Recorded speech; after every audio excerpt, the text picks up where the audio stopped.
Have you ever stood at your childhood window on a rainy afternoon and believed for a moment that home could protect you from any storm? My name is Ava. If you've ever wrapped yourself in the comfort of old family rituals, a father's soft laugh, the scent of fresh bread on Sundays, the feeling that you belonged then, maybe you'll recognize a little of your own hope in mine. I grew up in a small yellow house on Maple Lane, where every photo on the wall whispered, "You're safe here."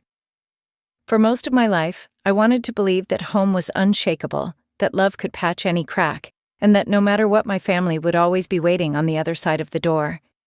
That illusion was the first thing I ever truly lost. It's funny how the world doesn't warn you when the ground beneath your feet starts to shift. For me, it was so gradual I hardly noticed. There were hints, a cold glance, a forgotten hug, a family dinner where my stories were met with silence, as if my words had turned to glass and shattered before reaching anyone's ears.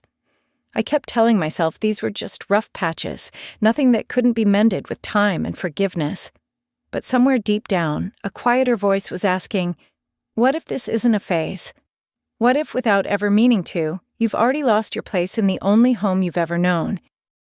I clung to old memories like driftwood in a flood. I remembered my mother humming lullabies as she brushed my hair before bed, my father teaching me to ride a bike on summer evenings when the air was thick with fireflies, the pride in their eyes when I brought home my first spelling bee trophy. Those moments made me believe that love was simple, that family was a shelter built to last. But life has a way of testing every certainty you hold, especially the ones you cherish most. The hardest truth is that sometimes the people you love the most are the very ones who teach you what heartbreak really means. When I first realized that my place in the family was changing, it didn't come in a sudden storm. It was a slow drift, like autumn leaves peeling away from their branches, quiet, natural, and utterly irreversible. My younger sister Ivy, with her shining report cards and endless charisma, began to take center stage in our little home. At first I was proud who wouldn't be seeing their sibling blossom, but gradually, pride faded to confusion. Then, to something colder. My achievements shrank in the family's memory. My laughter grew quieter. My name less often spoken. The house still stood sturdy as ever, but inside, I felt like a ghost, wandering halls I no longer recognized. I wish I could tell you I left right away, that I saw the warning signs, and walked out the front door, head held high. The truth is, when you love someone, even their silence feels like an invitation. I stayed. I tried harder. I made myself smaller, hoping I'd fit into the shrinking spaces of their affection. Looking back, I realize how many of us do the same. We hold on to old photos and faded hopes, convinced that if we're just a little more patient, a little less complicated, everything will return to how it was. But the thing about illusions is they disappear when you need them most. If you've ever questioned your place at your own table, wondered if anyone truly sees you, or felt the ache of being overlooked in a room full of family, you are not alone. My story isn't just about loss. It's about what happens when you let go of what no longer holds you and begin the long, brave journey toward building a home inside yourself. Before we dive deeper, I invite you to think of your own story. What does home mean to you, and what might you find if you dared to step beyond its walls? Let's find out together. Ivy was my little sister, but you would never guess it by the way the world seemed to revolve around her. She had a light that followed her into every room, a magnetic smile, a knack for saying the right thing, a trail of straight A's and blue ribbons that seemed to grow with every passing year. I used to joke that she could charm even the mailman into delivering the post with a song. But behind the jokes, I felt my own edges start to blur. My parents doted on Ivy celebrating her victories with pizza parties and new dresses. They would hang her artwork on the fridge, recount her stories at dinner, and beam with pride when neighbors complimented her latest achievement. For a while, I tried not to mind. After all, isn't that what big sisters do? Stand aside, offer encouragement, make space for the ones coming after. Yet over time, the space I left for Ivy didn't shrink back. Instead, it seemed to swallow me whole. I remember the day I brought home a silver medal from a citywide art contest. I was trembling with excitement, clutching the ribbon in my hand. But when I walked through the door, I found my family in the living room, celebrating Ivy's acceptance onto the swim team. My news, my achievement faded into the background before I even spoke. No one meant to be cruel. Sometimes that's the hardest part to accept. There were no harsh words, only the quiet indifference that grows sharper with repetition. The next morning, my medal hung in my room, untouched and unnoticed, while Ivy's photo in her new swimsuit found its place on the mantel. At family gatherings, relatives would ruffle Ivy's hair, asking about her grades, and her friends, and her plans for summer camp. When they finally turned to me, it was with polite questions that trailed off before I could answer. I learned to shrink my stories to edit myself out of conversations. In school, I'd watch other kids light up when their parents arrived for the school play or science fair. I'd listen to their stories of Friday night ice cream runs and Saturday morning soccer cheers, and I'd wonder quietly if I was expecting too much. Maybe this was just what growing up felt like, a slow, fading, and inevitable shift from center stage to the wings. Looking back, I now know there's a name for this feeling, the invisible child in a family with a golden child. Psychologists talk about it all the time, how parents often without realizing it place their hopes and dreams on one child, leaving the other in a quiet shadow. It's more common than you might think. In America, where independence and achievement are prized, families sometimes invest everything in the child who shines brightest, forgetting that quiet strengths deserve celebration too. When love feels like a competition, everyone loses a little. Ivy never asked for the pedestal, and I never wanted the shadow. But there we were caught in a pattern neither of us designed. One lesson I learned, though it took me years to see it, is that being overlooked is not the same as being unworthy. For a long time, I internalized the silence. I let myself believe that if only I tried harder, spoke softer, achieved more, I would finally be enough. But worth isn't something you earn by outperforming someone else. It's something you claim quietly, simply by being you. The trouble is, children rarely have the language for this truth. I wish I could go back and tell my younger self that comparison is the thief of joy, that her gentle kindness and quiet persistence mattered, even if no one applauded. As Ivy's star continued to rise, the gap between us widened.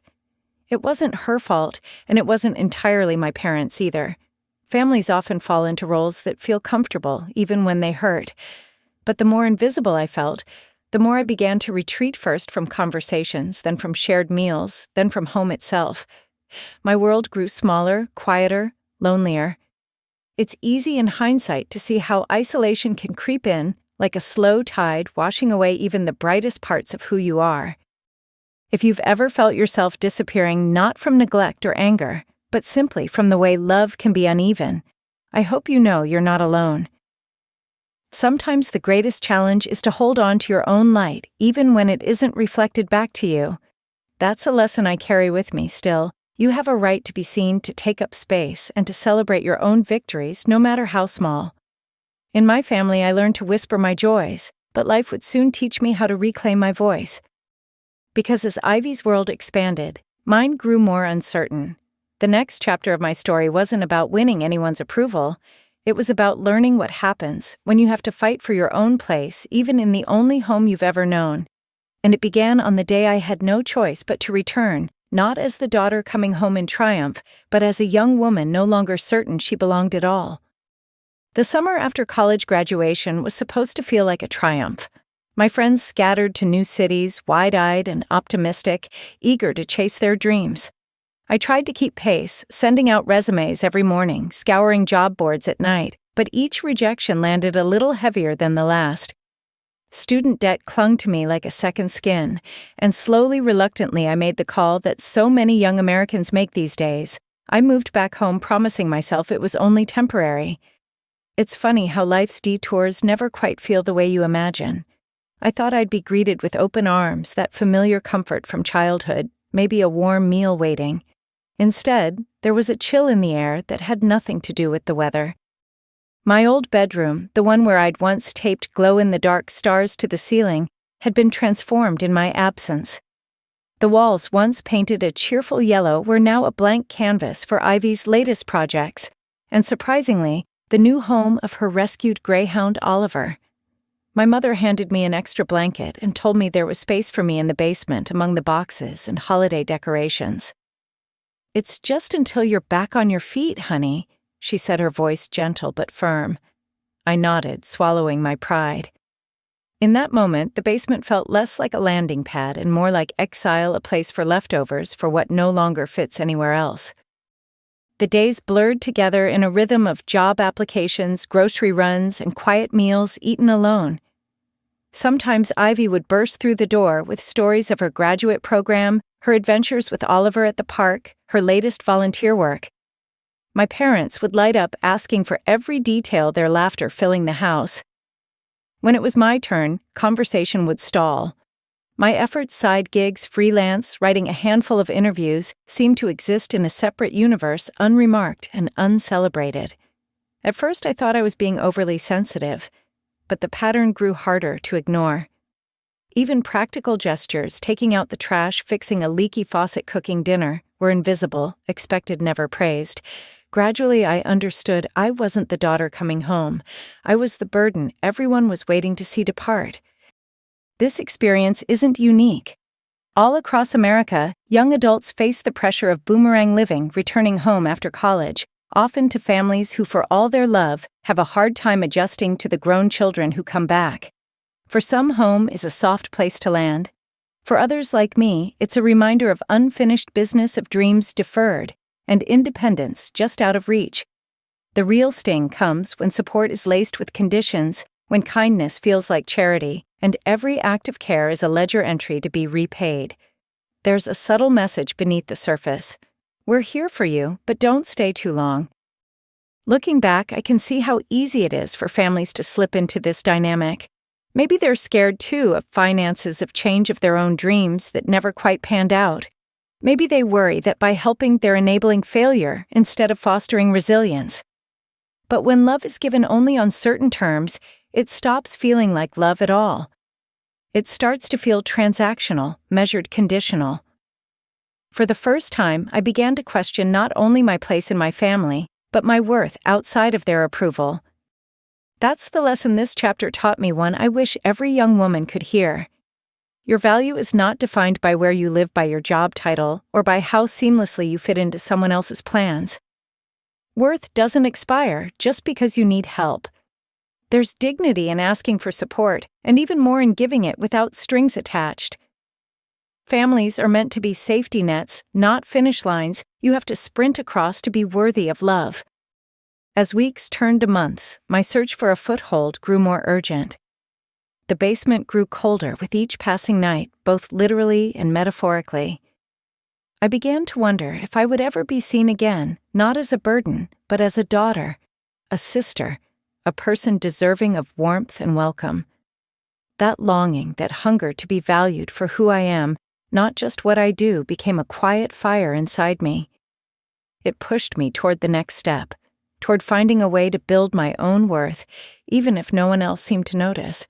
And it set the stage for everything that came next, the heartbreak, the humiliation, and eventually the first flickers of hope. The thing about feeling invisible is that over time it seeps into every corner of your life. It wasn't just the basement or the way my parents' eyes glazed over when I tried to share my day.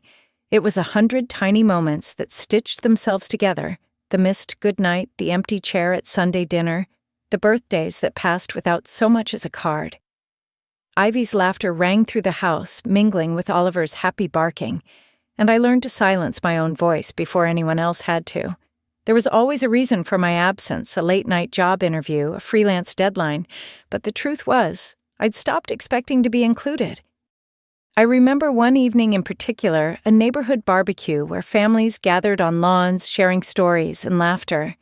My mother, ever the gracious host, introduced Ivy to a circle of neighbors as the one who keeps us proud, her hand resting on Ivy's shoulder with such certainty. When someone asked what I was up to, my mother's answer was clipped, "Ava's figuring things out." She's between things. I felt myself shrinking, wishing I could melt into the grass beneath my feet. Later, I overheard my parents confiding to close friends that they just didn't know what to do with me anymore, as if I was a puzzle they'd given up on solving. It's hard to describe the sting of that quiet dismissal, the way humiliation settles in your bones, turning even small gestures into reminders of your shortcomings. At dinner, I would reach for the bread, and my father would absent-mindedly pass it to Ivy first. When relatives called my name was an afterthought if mentioned at all. Even Oliver seemed to sense my displacement curling up on Ivy's lap, watching me with soft, sympathetic eyes. I began to keep my phone nearby at all times, desperate for a text or call that might offer Escape a job, an invitation, any sign that I mattered to someone outside those walls. America celebrates resilience and self-reliance, but it rarely talks about the loneliness that can come with those ideals. I scrolled through social media, watching former classmates land jobs, celebrate engagements, travel to new cities. Their lives sparkled, while mine felt stagnant, weighed down by shame. It's easy in moments like these to fall into the trap of comparison, to let the world convince you that struggle is a sign of failure, not a natural part of growing up. But the truth is, everyone has moments, quiet, private ones, where they question their own worth. Mine just happened to unfold in the glare of my own family's expectations.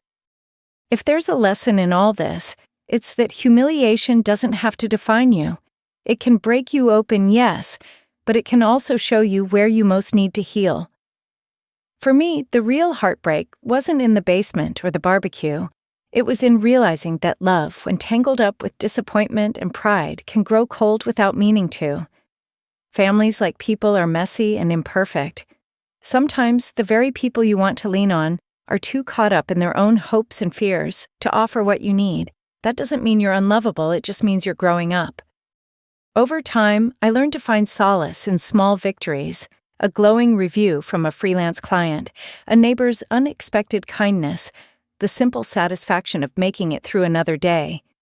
I stopped searching for validation at my parents' table and began to build quiet pockets of belonging elsewhere.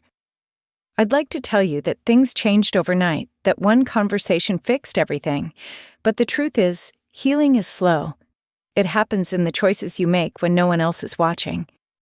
As the nights grew colder and the space around me felt smaller than ever, a quiet determination began to take root. I realized that if I wanted warmth, I'd have to create it myself. I couldn't wait for permission to matter, not from my parents, not from Ivy, not from anyone. The basement became less of a prison and more of a proving ground, a place where I could dream up a way forward, even if it meant starting from nothing. And so, on a particularly restless night, I opened my laptop, heart pounding with equal parts fear and hope, and took my first uncertain steps toward a new beginning. Rock bottom isn't always loud.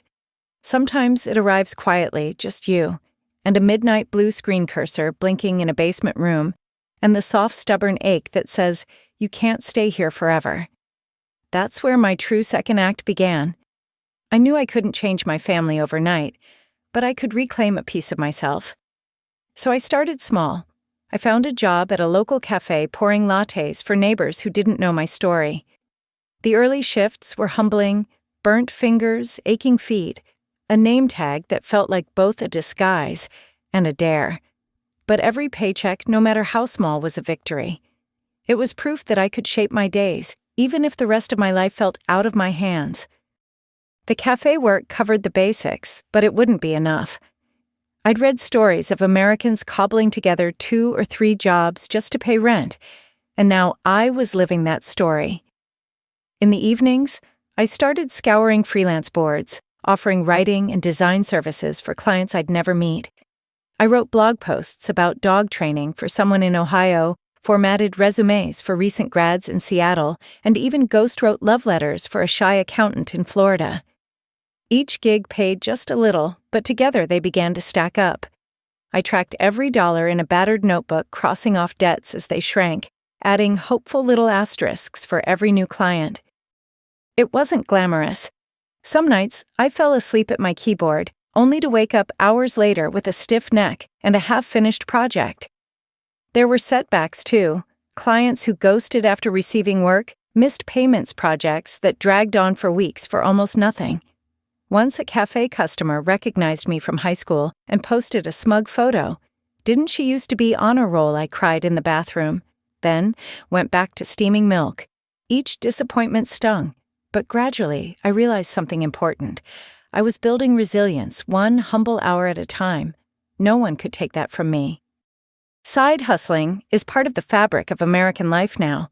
Millions juggle multiple jobs, finding ways to patchwork their dreams in between shifts, school, or family duties. It's a testament to grit, but also a quiet warning. Sometimes hustle culture tricks you into believing that exhaustion is the only proof you're moving forward. I had to learn the difference, working hard because you believe in yourself versus working hard to run from your own doubts. The best lesson came not from a big success, but from a failure. A client canceled a major contract last minute. I felt crushed, convinced I'd wasted weeks for nothing. But instead of collapsing, I reached out to 3 new prospects. 1 responded. That yes became the start of my first steady freelance retainer, a small foothold on a mountain I was still learning to climb. I wish someone had told me earlier, pain doesn't always mean you're failing. Sometimes pain is the sign that you're growing into spaces you never thought you'd reach. The secret isn't avoiding hurt, it's learning how to turn it into fuel.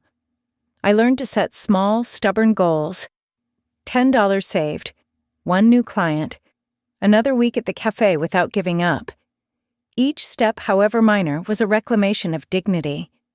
I stopped measuring my worth by what my family noticed.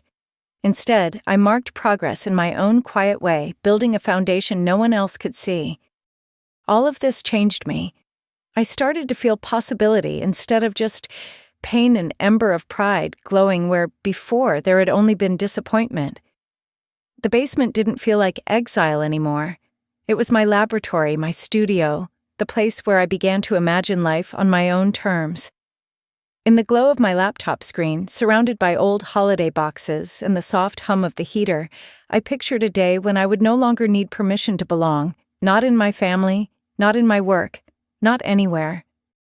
What I didn't know then was that my secret hustle, born out of necessity, would soon open a door I'd never even dreamed of.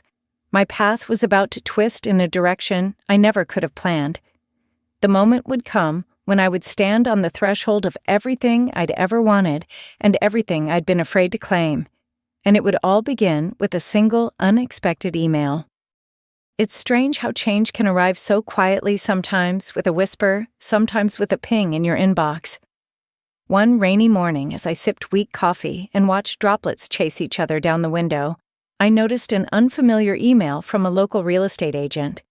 At first, I assumed it was another mass ad, but as I read, my breath caught. The subject was simple property inquiry, Maple Lane. I recognized the address instantly. It was my family's house, the very home where I was still living in the basement, the place that had become a backdrop for so much pain and hope. The email explained that the house would soon be listed due to mounting mortgage troubles. The agent was discreetly seeking buyers before putting it on the market. I reread the message, heart pounding, hardly able to process the strange sense of possibility that filled the room. For a few minutes, I sat frozen. My parents hadn't told me anything about their financial struggles. Maybe they were ashamed. Maybe they just couldn't bring themselves to ask for help. All the old feelings, resentment, guilt, sorrow came rushing in at once. I thought of all the nights I'd lain awake wondering if I truly belonged. Now the home itself was on the edge of being lost. What would happen to Ivy, to Oliver, to my parents for all their faults? Part of me wanted to look away to let someone else solve the problem. But another part, a braver part, wondered, was this my moment to turn everything around, not just for myself, but for the very people who had made me feel so invisible? I spent the next days walking a tightrope of emotions. On one side was the old hurt, the desire for justice, for a little poetic payback. On the other was empathy, a sense of responsibility that surprised me. I reached out quietly to the agent asking for details. Could a buyer remain anonymous? Could the transaction be discreet? The agent, a kind woman who remembered me from my school days, agreed. She promised to keep my identity private. I calculated my savings from the cafe, the freelancing, the endless hustle. I realized with a mix of pride and disbelief that I actually had enough just barely to make an offer if I scraped together every last dollar. It would mean risking everything I'd built, But maybe, just maybe, I could do for myself what no one else ever had: give myself a place to belong. Stories like this aren't unheard of. In towns across America, families lose their homes every year to job loss, medical debt, bad luck. But how many children ever get the chance to reclaim what was once theirs? The process moved quickly. My offer was accepted, the paperwork signed. Through every step, I wondered if my parents would discover the truth. At night, I dreamed of standing in the hallway, holding the deed, telling them I am not the burden.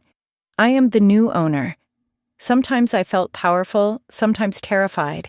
This wasn't just about property. It was about rewriting a story I'd thought was already finished. If there's a lesson here, it's that second chances rarely look the way we expect.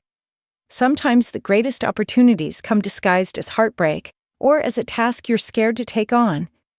I learned that courage isn't always loud. Sometimes it's the quiet resolve to take a risk for yourself even when the outcome is uncertain. I still worried about my parents, about Ivy, about the fallout, but I realized I had to choose my own future. I couldn't save everyone. I couldn't heal old wounds overnight. What I could do, finally, was give myself a foothold, a new foundation, no matter how uncertain the ground might feel.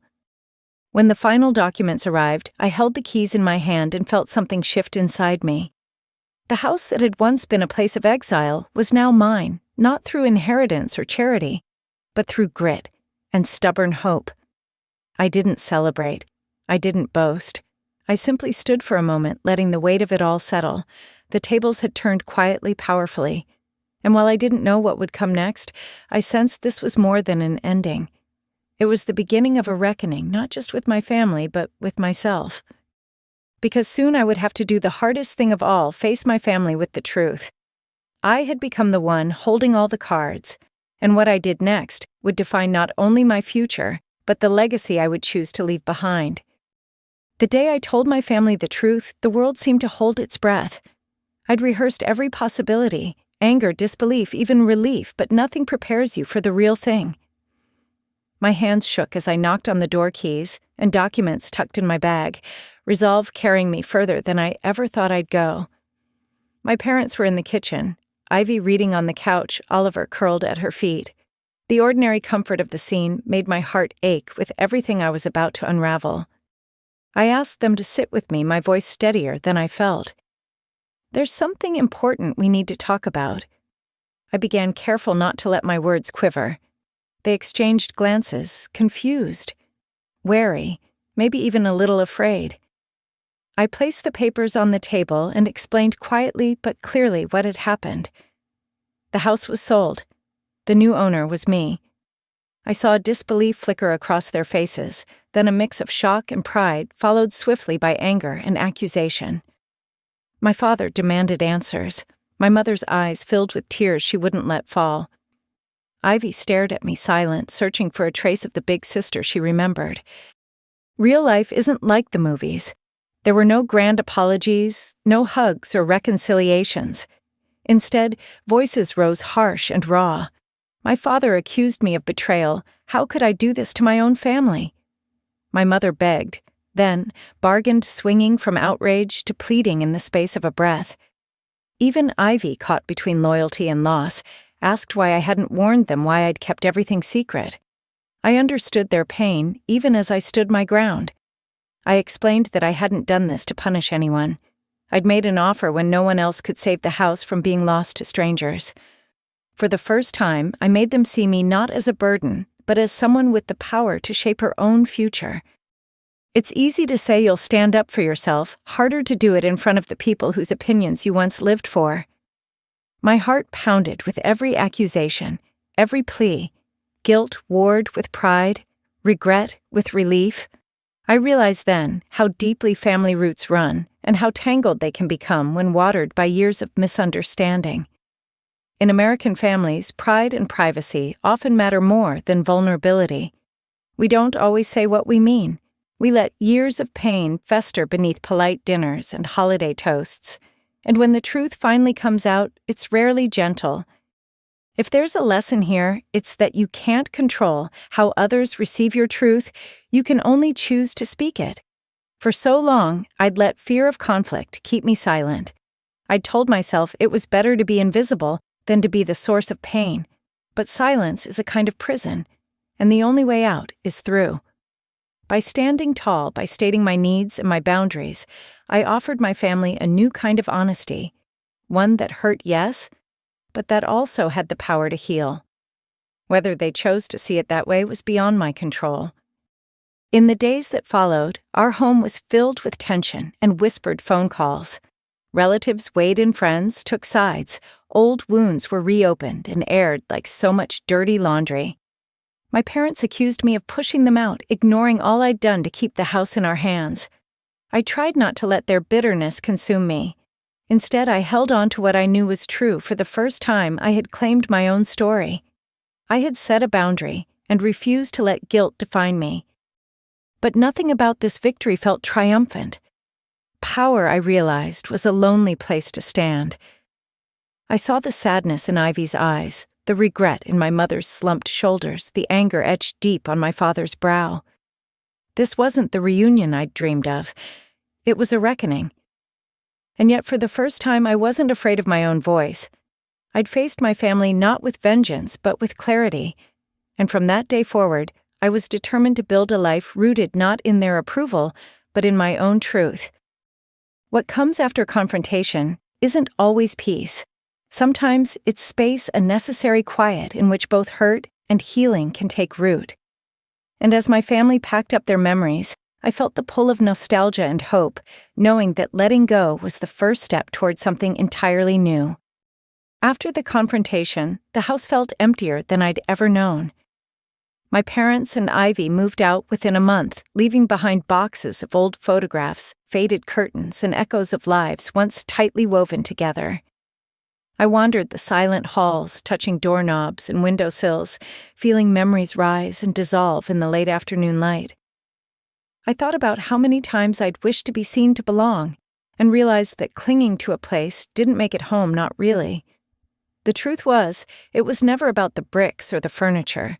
It was about feeling wanted, needed, cherished for who I was. And now with the room standing empty, I faced a choice. Would I keep holding on to the past, or would I finally set myself free? Selling the house was both practical and symbolic. Real estate agents toured the property, strangers traipsed through my childhood memories, and I learned to let go bit by bit. The sale itself happened quickly, faster than I expected, and for a profit. With the money I made another leap. I rented a small apartment and used the rest as seed money for my growing freelance business. The shift was more than physical. I began to redefine what success and family meant to me. In the evenings, I'd sit by my own window, watching city lights instead of porch lamps, and realize how much space I'd finally made for myself inside and out. Letting go isn't easy, and it isn't quick. I still found myself haunted by old habits, the urge to call my mom when something good happened, the flicker of jealousy at Ivy's new milestones, the guilt of not being able to fix what had been broken. But I also found moments of peace, late-night walks, under unfamiliar stars, friendly neighbors who became chosen family, and small business wins that proved my worth didn't need validation from those who never saw it. I started therapy, joined a local writing group, and made it a habit to celebrate every little victory. Self-worth, I learned, is a muscle you have to use. Stretch it sometimes, rest it, but never let it atrophy. Across America, countless people find themselves redefining home. For some, it's a community of friends. For others, it's a solo apartment, a favorite park, a place at the coffee shop. What matters isn't the structure, but the sense of safety, the freedom to grow, and the acceptance of one's own story. I realized that family could be chosen, built from kindness and understanding, rather than just blood and obligation. I found comfort in the routines I set for myself: morning coffee on the fire escape, Sunday calls with new friends, writing letters to people who truly valued my words. Each small act was a reminder that I could shape my own belonging. If I could share one lesson from this chapter, it's this: worthiness is not something you earn by holding on to pain or waiting for permission. It's something you claim by letting go of old hurts, of impossible expectations, of the idea that you have to fit into a story that was never yours.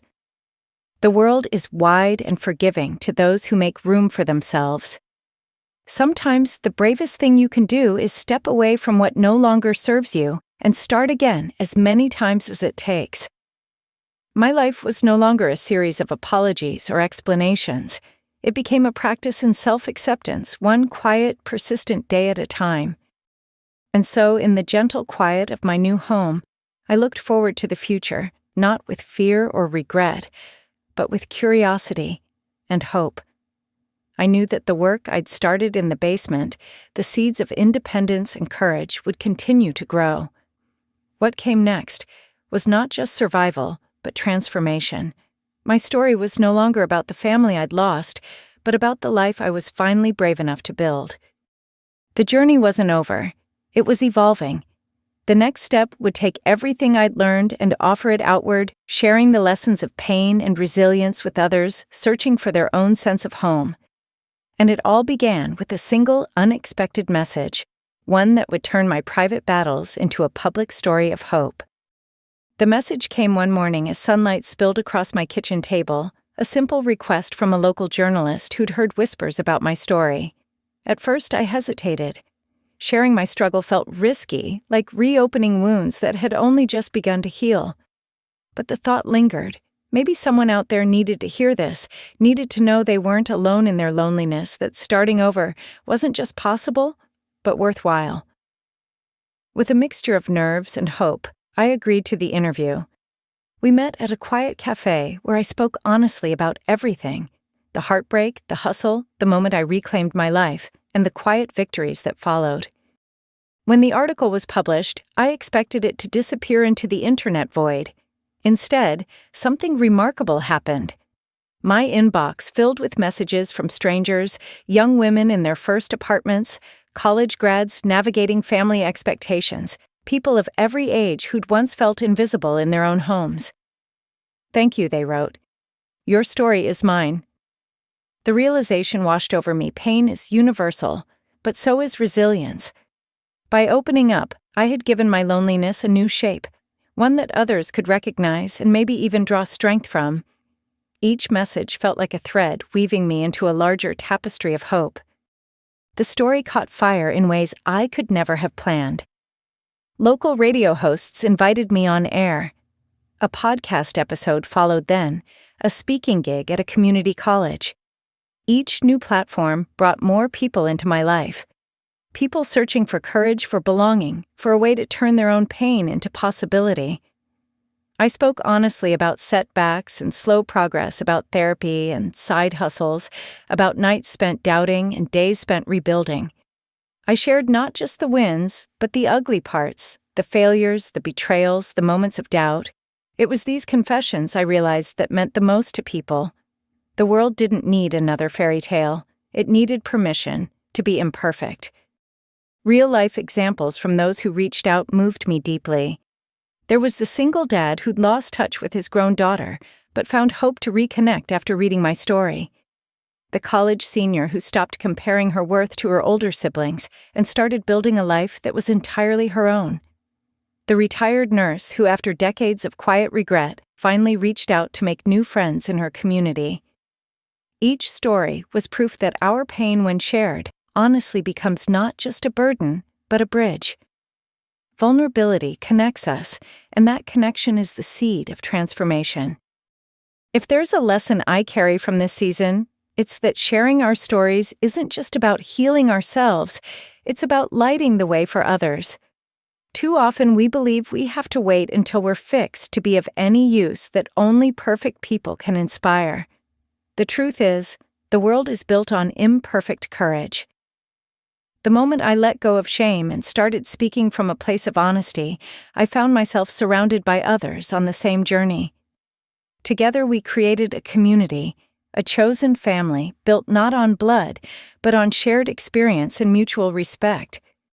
This chapter of my life taught me that every ending is also a beginning. Turning pain into purpose isn't about erasing the past, but about using it as a map for the road ahead. The more I shared, the more others reached back, and the less alone we all became. Purpose, I learned, isn't a grand gesture or a sudden epiphany. It's a daily practice, choosing kindness, sharing your story, making space for others to do the same. As my world grew larger and richer, I found myself ready to face the final piece of my journey. I was no longer just surviving. I was thriving, rooted in the knowledge that my story, with all its twists and heartbreaks, had become a lantern for others. The final lesson, the one I would soon discover, was about forgiveness, not just for my family, but for myself, and for everyone learning to move on. Forgiveness rarely looks the way we imagine it. When my parents and Ivy showed up at a book signing months later, faces uncertain, hands full of old memories, I braced myself for a wave of regret and old hurts. But instead, I found a quiet, surprising clarity. They asked about my life, listened as others thanked me for sharing my journey, and stood in line with everyone else. The distance between us was both painful and peaceful. I realized then that forgiveness isn't about erasing the past or pretending nothing happened. It's about loosening the grip of anger, making space for something softer to grow compassion, if not reconciliation. Looking back, I saw the threads of my story coming together, the years spent searching for belonging, the heartbreak of feeling invisible, the lessons learned in basement nights, and cafe shifts, the courage to claim my own space and shape a life worth living. Every setback, every rejection had carved out a place for something new to take root.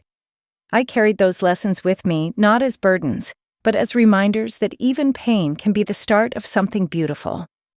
So many of us grow up believing that family means blood and tradition, but life teaches us that family is also a choice, a collection of people and moments where we are seen, valued, and loved for who we are. I found family in new friendships, in a community of strangers turned supporters, and in the voice I finally trusted to speak my truth. Letting go of the past allowed me to step fully into my own story, to see myself not as a survivor, but as someone capable of building healing and giving back. If you've followed my journey, maybe you've seen your own reflection, a moment of doubt, a longing for acceptance, or a dream that seemed just out of reach. My hope is that you'll remember this. You do not need to wait for permission to start over. Your worth is not defined by old wounds or anyone else's expectations. Home can be built wherever you choose, as long as you fill it with courage, honesty, and the quiet promise to keep moving forward.